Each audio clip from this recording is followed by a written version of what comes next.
ভালো আছেন তো বন্ধুরা, কালকে আমি একটি ভিডিও দিয়েছিলাম বিকাশের মাধ্যমে কিভাবে ডিপ্লোমা পলিটেকনিক্যালে আপনারা পেমেন্ট করবেন সেটা। তো আজকে বন্ধুরা অনেকে বলতেছেন যে সমস্যা হচ্ছে ওটা নিয়ে। তো আমি আজকে আপনাদেরকে ইয়ার মাধ্যমে দেখাচ্ছি রকেটের মাধ্যমে কিভাবে করবেন সেটা। এজন্য আপনারা আপনাদের রকেট অ্যাকাউন্টে লগ ইন করে নেবেন। করার পর এখান থেকে আপনারা সরাসরি বিল পে অপশনে যাবেন। দেখুন বিল পে অপশনে আমি যাচ্ছি। যাওয়ার পর এখানে বিলারে যে আপনি এখানে টাইপ করবেন 220 দেওয়ার সাথে সাথে বিটিএবি এডুকেশন জিনিসটা এখানে চলে আসবে, এটা দেখতে পাচ্ছেন। তারপর এখানে আপনার বিলের নেম এটা অটোমেটিক চলে আসবে। তারপর এখানে আপনি প্রোগ্রাম কোডের জায়গায় আপনি জিনিসটা দিয়ে দেবেন। যেমন আপনি যদি তৃতীয় শিফটে করতে চান, মানে প্রথম শিফট এবং দ্বিতীয় শিফট মিলে উভয় শিফট মিলে আবেদন করতে চান, তাহলে আপনাকে এখানে লিখতে হবে GDE3। আর যদি এক শিফটের জন্য করেন তাহলে GDE1। আর যদি দ্বিতীয় শিফটে করেন তাহলে GDE2 লিখতে হবে।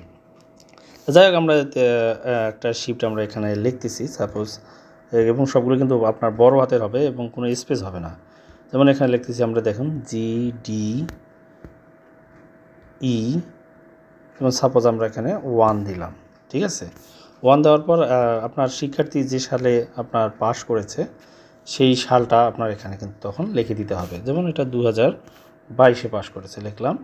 লেখার পর কোন বোর্ড থেকে পাস করেছে সেই বোর্ডটা দিবেন। যেমন আমরা এটা যশোর বোর্ডের জন্য দিচ্ছি JA, তারপর হলো S, মানে যে বোর্ড থেকে পাস করেছে সেই বোর্ডের আপনার প্রথম 3টা লেটার আপনার এখানে দিতে হবে।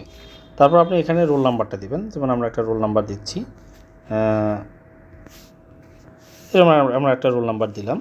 রোল নাম্বারটা দেওয়ার পর এখানে সেভ দেওয়া থাকবে। তারপর আপনি এটা ভ্যালিড কিনা সেটা কিন্তু আপনাকে এখানে ক্লিক করতে হবে। ভ্যালিডিটি আপনি ক্লিক করবেন। ক্লিক করার সাথে দেখুন আপনার অটোমেটিক এখানে একটা নাম শো করতেছে এবং পেমেন্টের অপশনটা কিন্তু এখানে কয় টাকা কাটবে সেটাও দেখাচ্ছে। তারপর এখানে জাস্ট ওকে করবেন।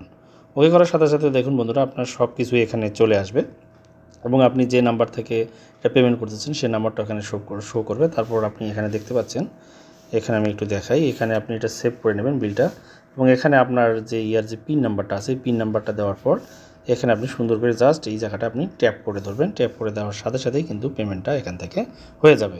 যদি আপনার দেখা যায় যে বিকাশের সমস্যা হচ্ছে, তাহলে আপনারা রকেটের মাধ্যমে এভাবে কিন্তু খুব সুন্দর করে পেমেন্টটা করতে পারেন।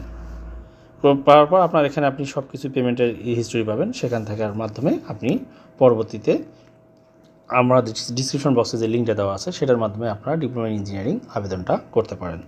আর বন্ধুরা, এই আবেদন কীভাবে করবেন সেটা নিয়েও আমার ভিডিও আমি আপনাদেরকে দিব, অবশ্যই কমেন্টস করবেন। আজকে এখানে ধন্যবাদ সবাইকে।